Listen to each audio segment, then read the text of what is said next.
Welcome to Same Spit, Different Face TV. Well, my opinions is facts, and if you don't like my opinions, you can start your own podcast. And it's free. So don't forget to spit on the like button, the subscribe button, and the notification. Now, Spit Squad, YAK Gotti is found not guilty on all charges, and Shannon was basically only found guilty of a gun charge.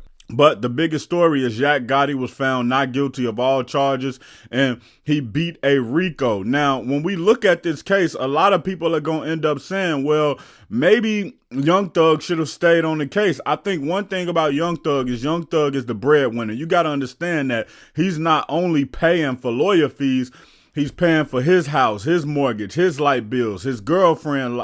He probably paying for so many. Then we got to look at his immediate family, all the kids he got. And what Young Thug couldn't do, he couldn't wait for another year of this trial to go on. Like, money's going out, he's not making money. Now, what Young Thug really needs to do is drop a song soon, or people just gonna be like, who cares? You know what I'm saying? And when he dropped the song, even though he can't gang bang, he can't say things gang related, I definitely think that he should come on a song and address this situation. And if he address it the correct way, not calling nobody rats, but basically just come out and say, yeah, I didn't know my brother was gonna take a plea on me, why he do me like that. Like, if he say things to that extent, that's gonna make the record go even crazier, because it's gonna be like, wow, this is the first time Young Thug has really spoke on the trial. But YAK Gotti found not guilty of all charges. And one thing we got to understand is that maybe Young Thug could have beat this case. This case seemed flimsy, but it's also a possibility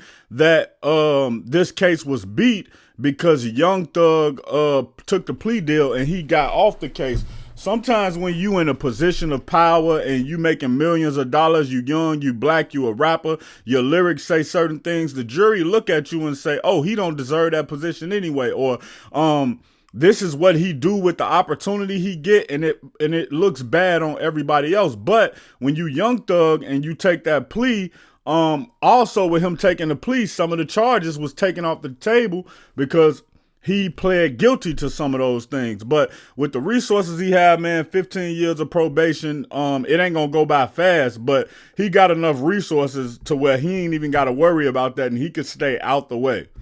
Check out my original Chicago hood movie in the end screen, No Time to Play Fair.